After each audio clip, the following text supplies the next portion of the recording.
education and cooperation are needed for society to grow.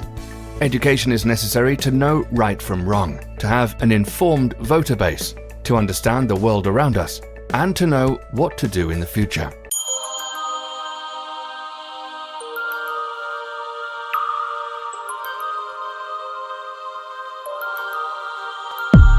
I wasn't taught how to get a job, but I can remember dissecting a frog. I wasn't taught how to pay tax, but I know loads about Shakespeare's classics. I was never taught how to vote. They devoted that time to defining isotopes. I wasn't taught how to look after my health, but mitochondria is the powerhouse of the cell. Never spent a lesson on current events. Instead I studied the old American West. I was never taught what laws there are. I was never taught what laws there are. Let me repeat, I was not taught the laws for the country I live in, but I know how Henry VIII killed his women. Divorced, beheaded, died. Divorced, beheaded, survived. Glad that's in my head instead of financial advice. I was shown the wavelengths of different hues of light, but I was never taught my human rights. Apparently there's 30. Do you know them? I don't. Why the hell can't we both recite them by rote? I know igneous, metamorphic, and sedimentary rocks, yet I don't know squat about trading stocks or how money works at all. Where does it come from? How does the thing that motivates the world function? Not taught to budget and disperse my earnings. I was too busy there rehearsing cursive. Didn't learn how much it costs to raise a kid and what an affidavit is, but I spent days on what the quadratic equation is. Negative b plus or minus the square root of b squared minus 4ac over 2a. That's insane. That's absolutely insane. They made me learn that over basic first aid, or how to recognize the most deadly mental disorders or diseases with preventable causes, or how to buy a house with a mortgage if I could afford it, because abstract maths was deemed more important than advice that would literally save thousands of lives. But it's cool, because now I could tell you if the number of unnecessary deaths caused by that choice was prime. Never taught present day practical medicines, but I was told what the ancient Hippocratic method is. I've got a headache, the pain is ceaseless, what should I take? Maybe try some leeches? Could we discuss domestic abuse and get the facts, or how to help my depressed friend with a mental state? No, but learn mental maths, because you won't have a calculator with you every day. They say it's not the kids, the parents are the problem. Then if you taught the kids to parent, that's the problem solved then. All this advice about using a condom, but not for when you actually have a kid when you want one. I'm only fluent in this language, for serious the rest of the world speaks too. Do you think I'm an idiot? I chose the solo over the political system, so like a typical citizen now I don't know what I'm voting on, which policies exist or how to make them change. Mais oui, je parle un peu de français. So at 18 I was expected to elect a representative for a system I had never ever been presented with. But I won't take it. I'll tell everyone my childhood was wasted. I'll share it everywhere how I was educated, and insist these pointless things don't stay in school.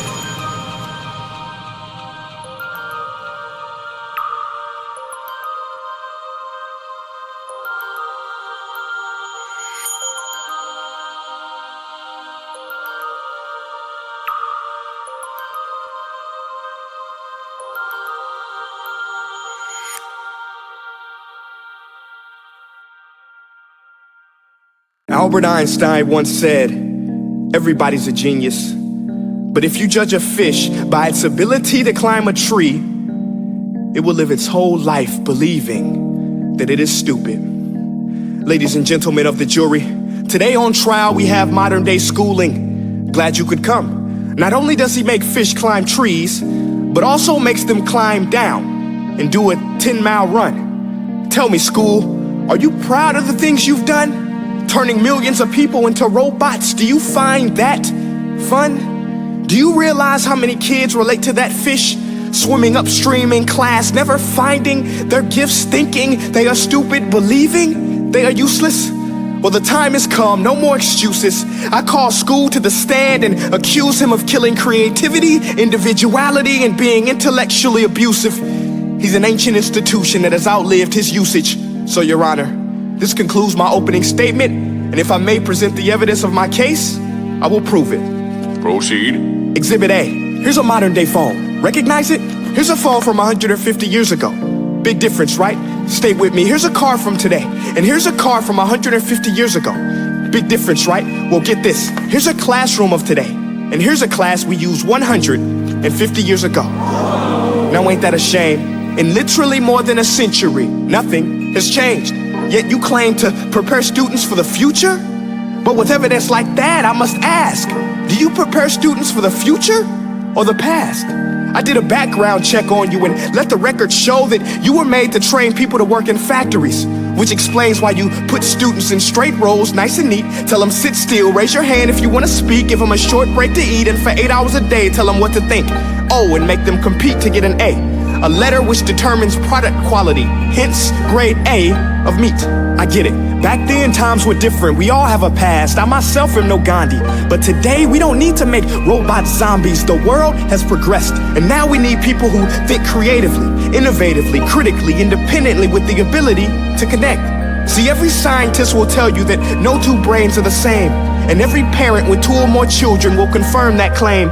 So please explain why you treat students like cookie cutter frames or snapback hats, giving them this one-size-fits-all crap. Watch your language. Sorry, Your Honor, but if a doctor prescribed the exact same medicine to all of his patients, the results will be tragic. So many people would get sick, yet when it comes to school, this is exactly what happens, this educational malpractice, where one teacher stands in front of 20 kids, each one having different strengths, different needs, different gifts, different dreams, and you teach the same thing the same way?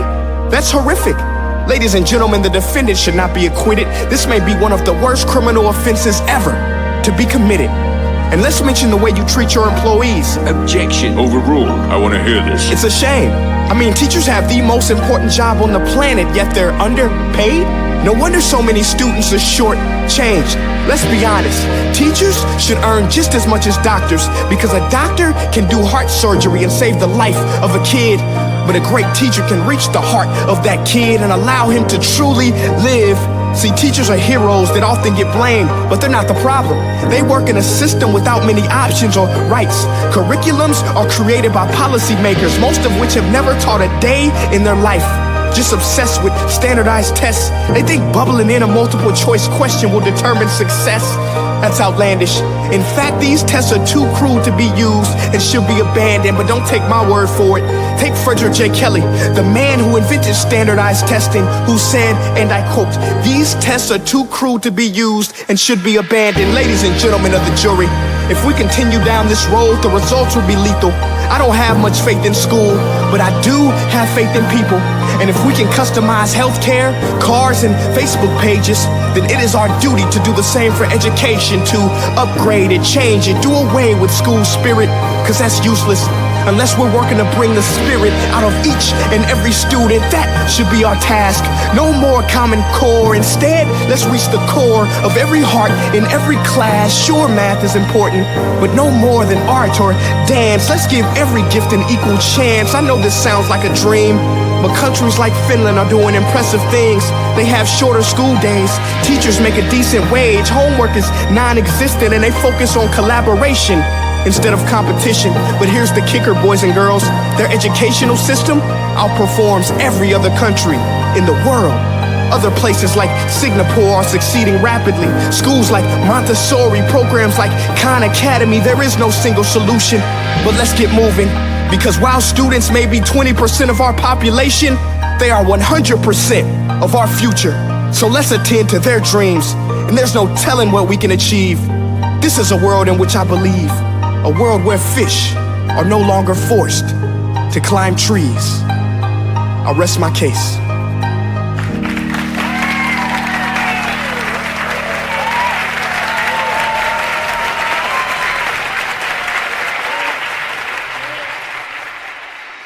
Hey guys, my name is Prince EA, and I want to say thank you so much for watching my video. But now, I want to know what you think. How can we together create a more efficient, effective, and just better future of learning? I want you to visit nestday.com/preorder the future and share your thoughts and ideas on the topic. Peace.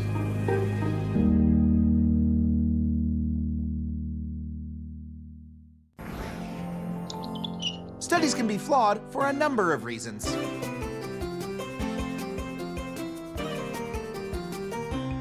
If the sample size was too small, the luck of the draw could have skewed the results. We should test this on 10,000 people, but I only know 10. Or maybe there was a confounding variable, like if the subject was using another product that could affect the results and the researchers didn't account for it. Oh, wow. This pill is really boosting our subject's resistance to sunburn. And sometimes, very rarely, unscrupulous researchers will fake their results. What if we just make up numbers that show that this pill cures cancer? Hello? Nobel Prize Committee? I've got some data you've got to see. Sure, so we just need a way to find out which studies are accurate. We already have one, and that's to reproduce them. To show the results weren't just some fluke, someone else has to do another study that tests the same question to see if they can get the same findings. It's like double-checking the answers. Cuss. My results were way different. And here's the problem. Since studies are usually reproduced after they're published, that means they have a chance to influence other research or even become famous before we find out they're wrong. For instance, remember that famous study on power posing?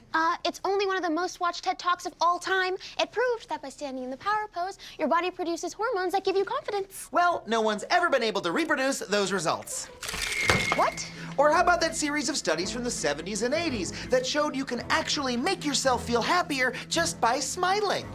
Well, that makes sense, right? Sure, except that in 2016, almost 20 labs tried to replicate it, and not one of them was able to reproduce those findings.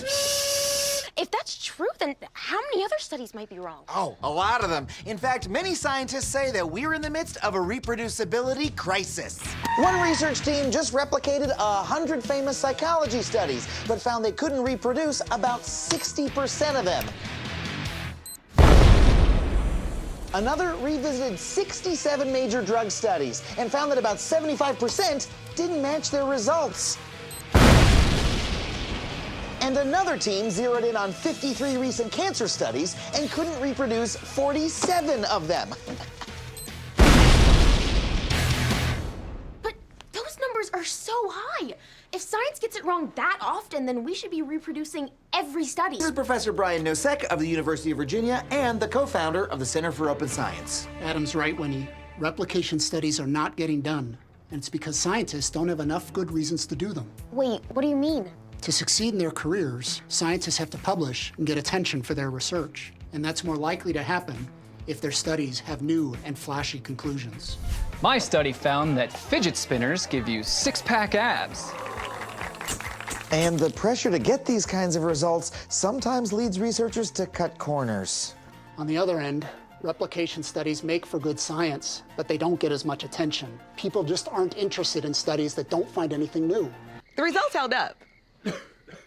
Hey, her work is just as important. Yeah, but it isn't as exciting. Science is competitive. There aren't enough jobs or grant dollars for everyone. So if you were trying to get people excited about your research, what would you do? Follow up on someone's prior findings? Or try to find something new and amazing? I also did a study that found candy cures leukemia. These incentives to publish lead to a lot of unreliable research. One estimate suggests that in the US, we spend $28 billion a year on biomedical research that can't be reproduced. I'm gonna tell you about a remarkable new diet tip, and this one really works. Are you sure about that? You have a remarkable new diet tip that really works on every show. Yeah, there was a scientific study done on it, so I'm pretty sure I know what I'm talking about. Plus, I have a TV show. Yeah. Just because you have a TV show doesn't mean you can't be wrong. Heck, my show is fact-checked, and I could be wrong. That's why I put my sources on screen, so that people can check my work. Do you do that? No, but I just know I'm right about this one. Okay. My next guest discovered that adding chocolate to your diet can actually help you lose weight. I knew it. Please welcome John Bohannon.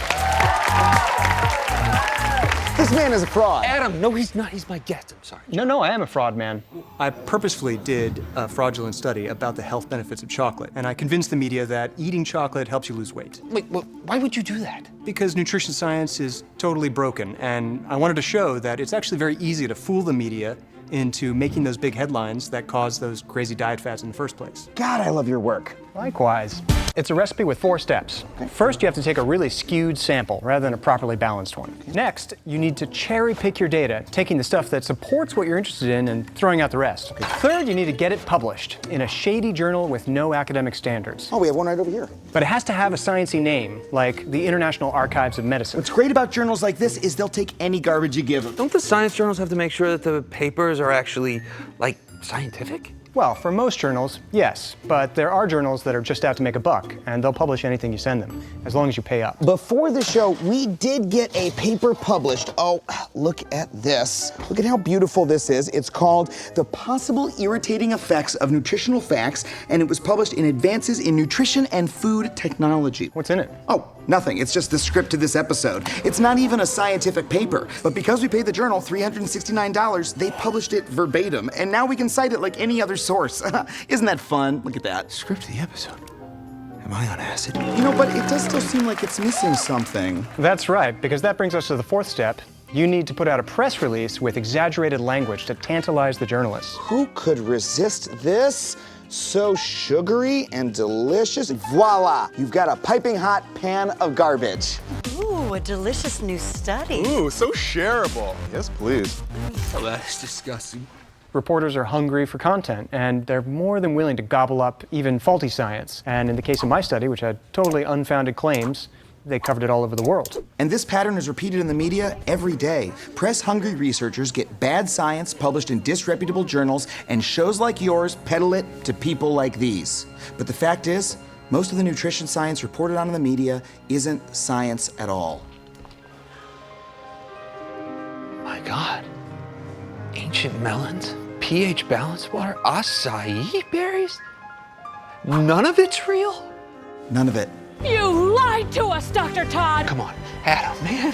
Just tell them the surprising new fact about how it isn't really my fault. Sorry, it is. Shows like yours give bad medical advice, mislead people, and convince them of dangerous pseudoscience just to sell ads. That's not just being a bad doctor. That's being a bad person. You just have to use common sense. Instead of listening to the TV or advertisers, listen to your doctor, your real doctor.